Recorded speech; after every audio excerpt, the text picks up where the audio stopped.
लेकिन मुनियों के मंत्रों से वह सुरक्षित था। अतः उस बल के कारण वह कटता नहीं था। यह समाचार पाकर रुद्र ने स्वयं आकर उस दुष्ट का सिर काट डाला।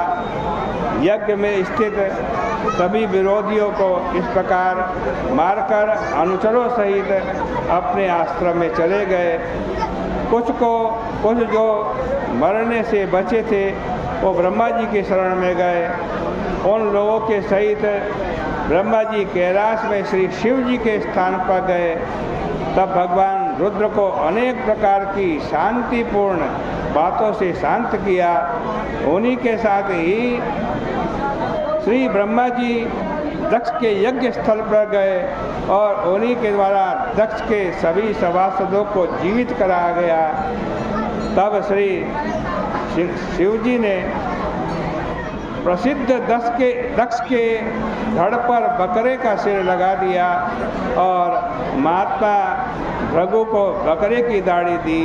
पूखा को दांत तो नहीं दिए, आज जो पीस करके चूर्ण खाने वाला ही बना दिया। शिवजी ने किसी के अंग किसी को लगा दिए, किसी के अंग किसी को। तब ब्रह्मा जी एवं शिव जी के द्वारा सबका कल्याण हो गया।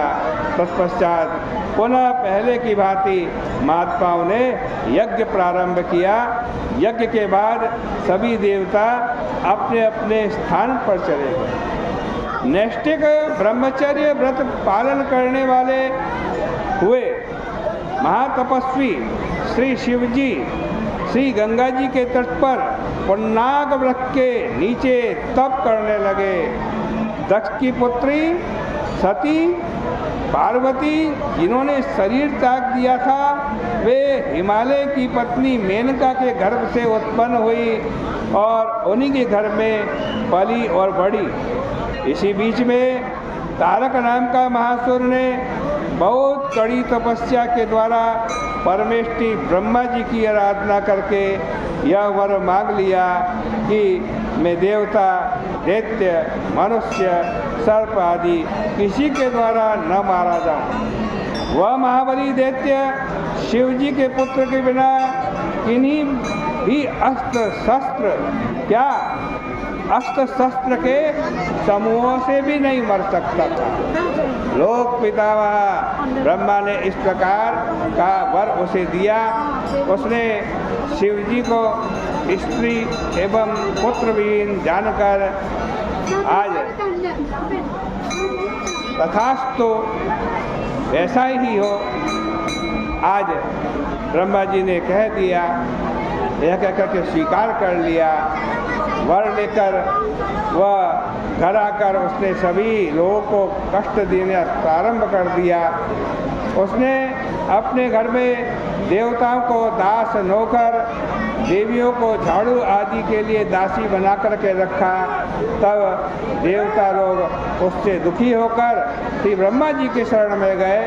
उन लोगों के द्वारा कहे गए कष्ट को सुनकर ब्रह्मा जी ने देवताओं से कहा, हे देवता, वर देते समय मैंने उस दुष्टात्मा को यह वर दिया है कि भगवान शिव के पुत्र को छोड़कर किसी दूसरे के द्वारा या किसी अस्त्र शस्त्र से वो नहीं मर सकता। पूर्व काल में श्री शिव जी की पत्नी सती थी। उन्होंने अपने पिता के यज्ञ में अपना शरीर त्याग दिया। अब वह हिमवान की पुत्री होकर पैदा हुई हैं, जिन्हें सब लोग पार्वती कह करके जानते हैं। भगवान शंकर हिमालय पर्वत के ऊपर ये कठिन तपस्या कर रहे हैं। आप लोग महाप्रभु शिव और पार्वती के साथ संबंध करा दीजिए, विवाह करा दीजिए। उनसे पैदा हुआ पुत्र आप लोगों के शत्रु को मारेगा। इस प्रकार श्री ब्रह्मा जी द्वारा समझाने एवं आदेश देने के बाद इंद्रादि देवता अपने अपने घर को चले गए।